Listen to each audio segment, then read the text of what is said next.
Hello everyone, this is John from RPGs and More, and in today's video I'm going to talk to you about something that I've been sitting on for a couple of years, but has finally made it into my grubby little hands, and that's what's on the hat.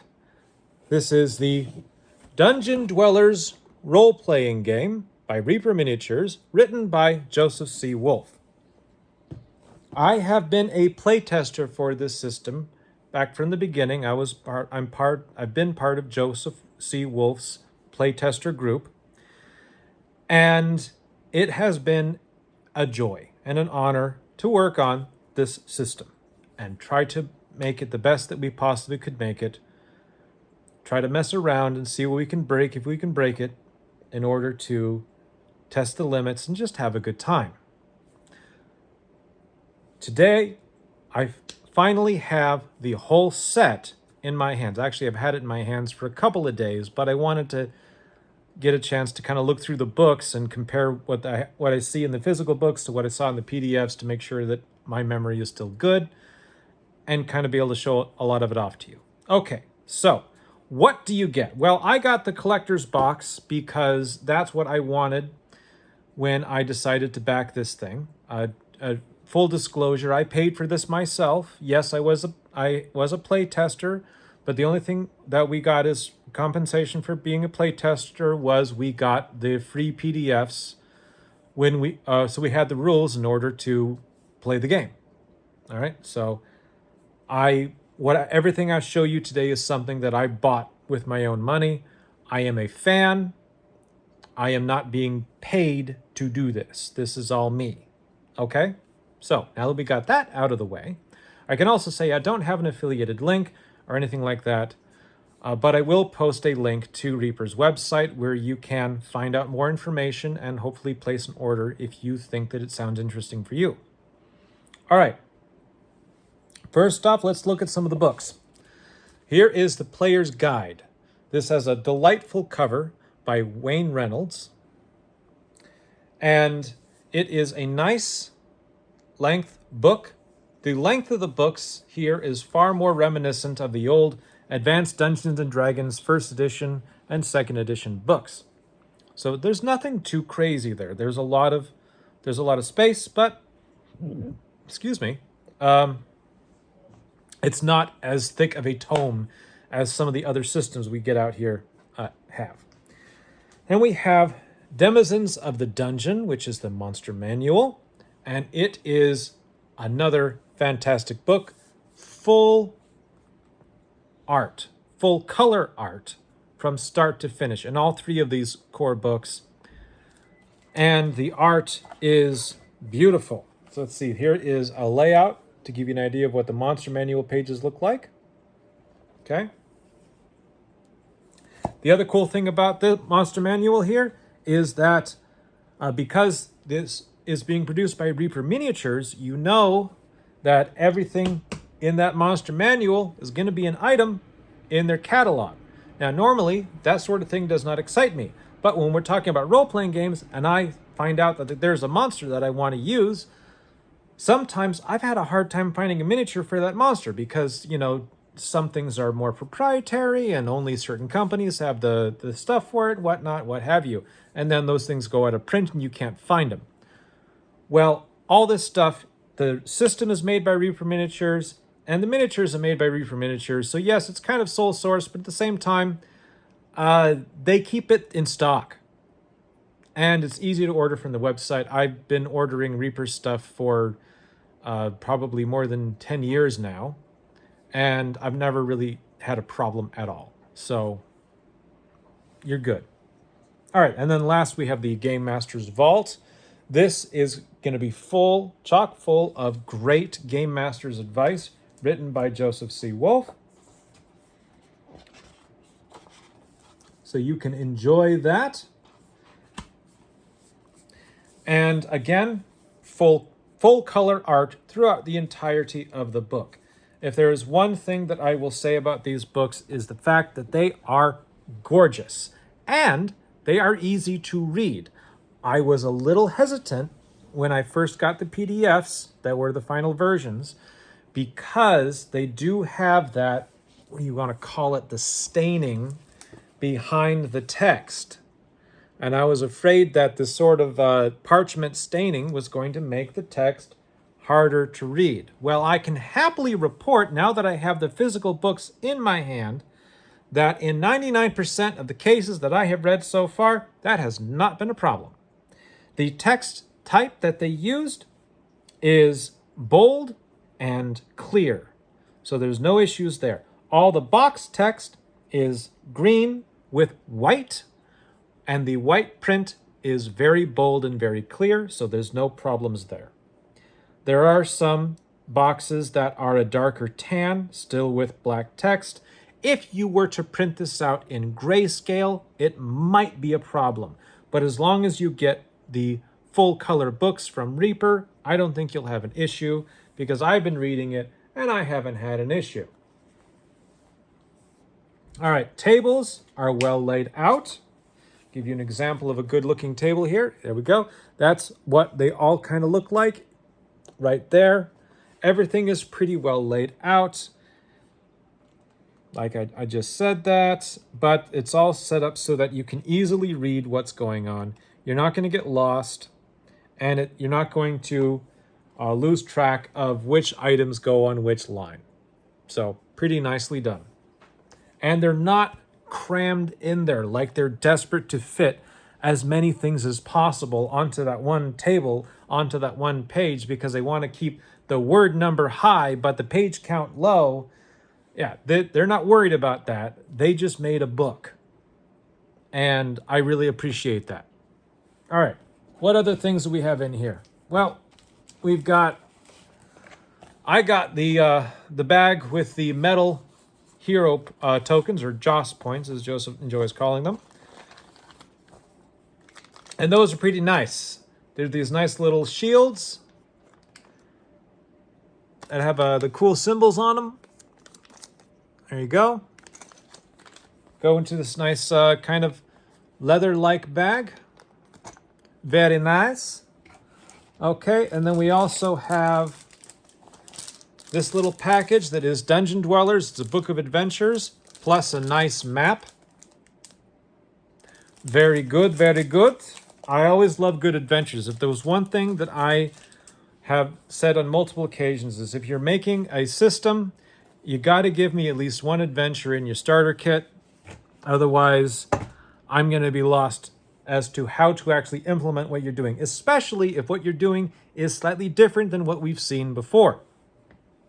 I've seen a few systems that were trying to get fancy, and then they didn't provide enough examples, and they were actually really hard to read and understand. Here's looking at you, Riddle of Steel. Said with love. All right. The other thing that I got a hold of in the collector's edition was the Hills Edge Province, the Westboro Hills. This is by Joseph C. Wolfe and Ronald Hawkins. This is a nice little campaign setting that you can start with that is based on Reaper's own campaign setting, which also includes Dreadmere. Although Dreadmere is not included in the Hills Edge province, they are actually on the opposite sides of the same continent. But you also get this nice, this is not the whole map, obviously, but you get this nice map in order to showcase where all these provinces are. And I can't get this open real fast. Oh, here we go. This is really an unboxing almost. You can also get, as part of the Kickstarter, I got a full set of miniatures. So all the miniatures that I would need in order to run the included adventures were included in a box set, which I thought was kind of a neat touch. Here we go. Okay, so noble houses. There we go. Beautiful map. And on the other side,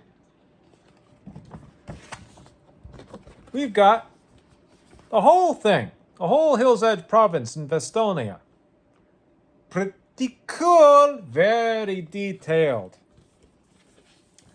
The paper is nice and thick, and something like this, you'd almost want to buy it twice in order to, and then frame both of them so you can have each side kind of framed and easy to look at. Or you can get it flattened out and laminate it so you can just roll it up and flip it over. Either way, it's all good. All right. That's pretty much the whole deal. I want to sum it up with a few comments. In my time playtesting this system, there's a few observations that I've made that I think might be salient to some people. So, does this game play like an OSR game? Yes. There are more modifiers than some of us might be used to, because it does hearken a little bit towards, like I said earlier, third edition. It's a third edition. This kind of embodies the spirit of third edition when it first came out, but without the feats. So there's going to be some of that stuff, some of that presence, the modifiers involved. It really isn't a problem. You just kind of do what we used to do with third edition, which is you lay out your equations and say, okay, you know, what my standard attack with my weapon in two hands, I'm going to have this modifier here, and this modifier here, and this modifier here, and therefore if I'm using this and this, if I'm using A and C, then my full modifier is going to be Z, and if I'm using A and B, then my full modifier is going to be X. You know, whatever, however you want to do it. You kind of lay that stuff out, and you'll be fine. As far as equipment and other things go, the lists are very comprehensive. There's lots of equipment in there, lots of cool options. So you're going to have a lot to choose from. You also have pretty wide-ranging availability of different weapons and armor for the characters, aside from the usual classics of, like, you know, wizards don't really wear armor and that sort of thing. Monsters are where this shines, because the player characters, the characters are cool, and we like powerful characters, but really they're a vehicle in order to get to the action, and the action is provided by the monsters that you face. And I will say that every single encounter that I faced was a deadly encounter. There was no fluffy encounters. Nothing where you would say, oh, you know, that's fine. This is just a roadblock until we get to the real fight later in order to expend our resources. No, that's not how monsters work in this game. That's not how anything works in this game. Joseph saw clear to make it so that everything has a cost and everything has to be thought out carefully, because if you don't think about it, then you could wind up on the sticky end with nothing else to do. So you got to be careful. You got to play it like you mean it. But if you do, you're going to have a lot of fun.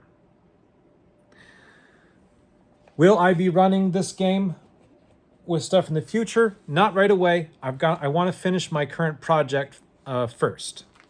I've got two projects running. Or one project that's finished but needs to get, I want to put it up on the YouTube channel here.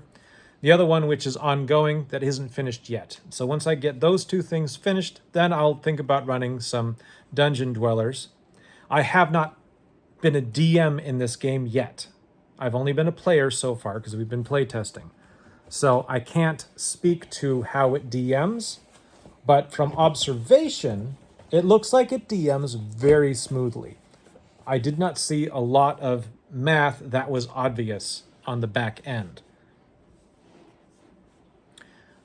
I think I would compare it favorably with, say, the Cypher system in that respect. You just remember a couple of numbers, excuse me, like most D&D style games, and you'll be good to go. Excuse me again. So we've got deadly combat. We've got interesting monsters that will also challenge your expectations for the monsters. For example, red dragons don't always breathe fire. Green dragons don't always breathe poison. Dragons are now unique and dangerous. It's awesome. I love it. All right. There's a lot of variety in the monsters. There's a lot of variety in the equipment available. And while the character folk options, because we're using the term folk instead of heritage or background, are your standard classic options. That's pretty, well, it's standard. You got your dwarf, you got your halfling, you've got your human, you've got your elf. Cool, awesome, not a problem. You can recreate Lord of the Rings style parties to your heart's content. I believe that if the opportunity were to come up in the future, we would see more folk options available. We'll see where life takes us. Okay? And I think that pretty much covers everything I really wanted to say. Just a brief going over of what it all looks like and how it all gets put together. I think this is a really awesome system. It's been a pleasure to work on it, to be a play tester for it, I should say, for the past several years. And I look forward to seeing what comes in the future. So thank you all for your time, and I hope you all have a wonderful day. Peace be with you. Bye-bye.